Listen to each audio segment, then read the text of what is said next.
Baleshwar Congress पक्षरु BJP कार्यालय आगे विक्षोभ प्रदर्शन करा सहित प्रधानमंत्री नरेंद्र मोदी और अमित शाह कुशपुतलिका दाह करा जायछि।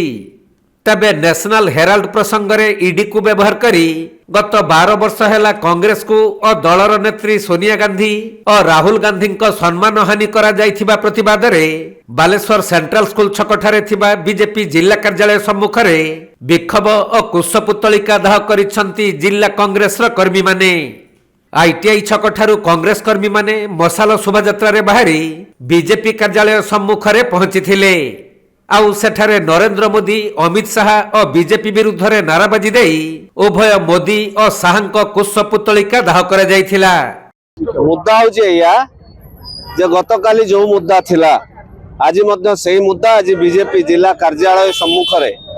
कांग्रेस तरफ जो मिछ मामला कराइथिला नरेंद्र मोदी एवं अमित शाह षड्यंत्र थिला सोनिया गांधी एवं राहुल गांधी विरुद्ध रे नेशनल हेराल्ड प्रसंग रे जो ईडी को लगे के मिछ मामला करथिले कोर्ट ताको अग्राह्य करला परे आज बीजेपी वालांकर मुह आज फिका पड़ी गला एवं तांको मुखातल मुह जना पड़ी गला नरेंद्र मोदी एवं अमित शाह समाने विरोधी प्रति एते ईर्षा पर आणी राजनीति करि पारंती एते विरोध रे एते तह स्तर को जाई पारंती तार प्रमाण आज देशवासी पाइले जोथि पई आज कांग्रेस तरफ बीजेपी जिला कार्यालय सम्मुख रे ए मशाल शोभायात्रा विक्षोभ सह नरेंद्र मोदी एवं अमित शाह कुशपुतलिका दाह करागला। मेसेज दवा को चाहूचु जे तुमे जेते षड्यंत्र कले भी जेते मिछ मामला रुजु कले भी कांग्रेस अमर हेकी रहिछि अमर हेकी रहिबो।